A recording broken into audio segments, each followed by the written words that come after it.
Hello, friends. This is Dave Hurwitz, executive editor at ClassicsToday.com, here with random reviews from the Overflow room.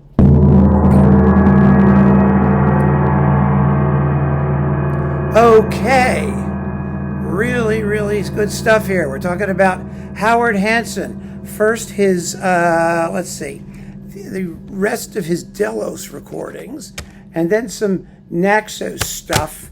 And then some, Mercury Living Presence, where, most of his original recordings were made, the ones that brought him to international attention. So first, we've got the Nordic and the Romantic symphonies and the Elegy in Memory of Serge Koussevitzky, which is a beautiful 12-minute lyrical, attractive piece. I think the Nordic is a good work. I really do. Nobody pays any attention to it, but it's beautiful.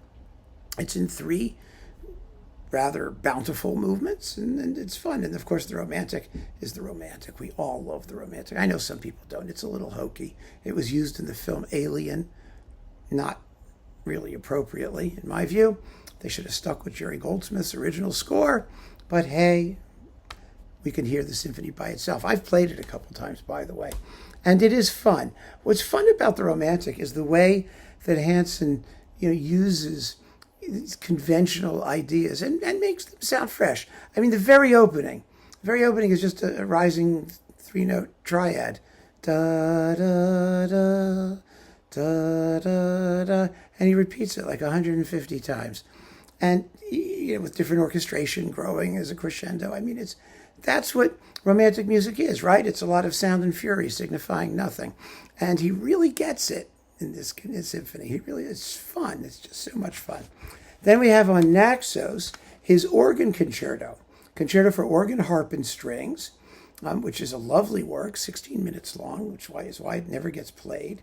And we have the Nymphs and Satyr ballet suite, which is in three groovy movements. Let's see what else we got. Fantasy variations on the theme of youth for piano and strings. That was on Delos. With Carol Rosenberger. So these are different performances. The Serenade for flute, harp, and strings, which is lovely. Summer Seascape No. 2 for viola and strings. And the Pastoral for oboe, harp, and strings. These are with the Philadelphia Virtuosi Chamber Orchestra under Daniel Spaulding and various soloists. Quite a selection of things. Concertante works mostly with interesting solos and lovely smaller works. Chips off the master's bench, if you will. And then we've got three fabulous Mercury Living Presence recordings. This was wonderful. This is a two-disc set called The Composer and His Orchestra, in which Hanson wrote the music, narrates, and conducts, and explains, he explains what he's doing and how and why. So the first disc has a bunch of music on it. It's got his Merry Mount Suite from the opera that nobody cares about. Mosaics, wonderful sort of abstract orchestral tone poem.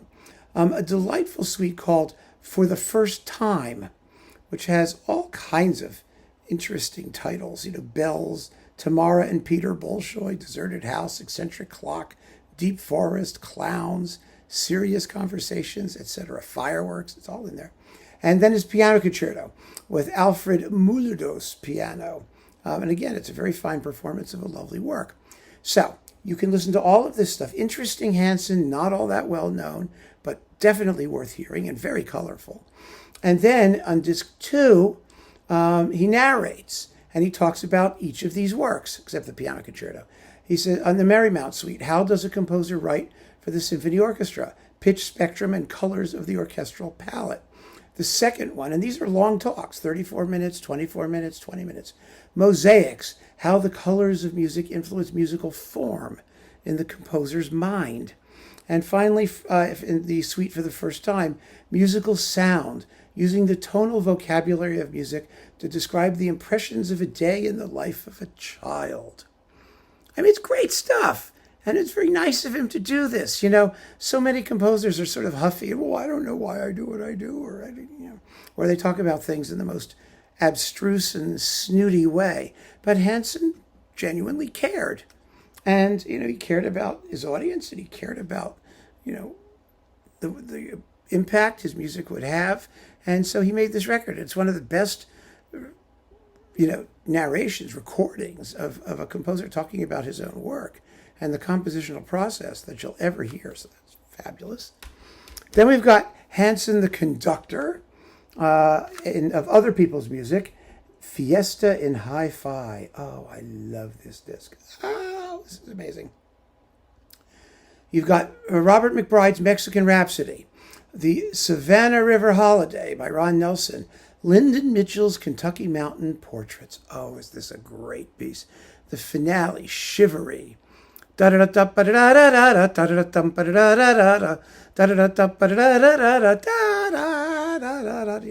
folk stuff.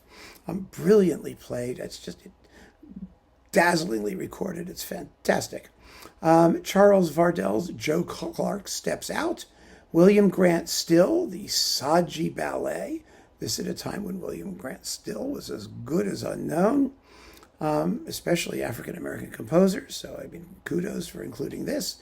And Ginastera's Overture to the Creole Faust. How's that for a collection? It's so wonderful. I get chills just thinking about it. If you don't have Fiesta in Hi-Fi, you're definitely lacking in quality of life. And then we've got Hanson conducting his Symphony No. 1, the Nordic, and the Romantic. Of course, it's an amazing performance of that reference recording, shall we say. And the Song of Democracy with the Eastman Rochester Orchestra and Chorus. So this is great stuff. These are classic recordings, absolutely meaningful and significant in the history of recorded sound. Wilma Cozart Fine and her husband did amazing work in making these records, and they've held up for all these decades. And Hanson's music deserves, I think, more currency than it receives, aside from the Romantic Symphony. There's a lot of really enjoyable stuff there. So keep on listening, friends. Thanks for joining me. Take care.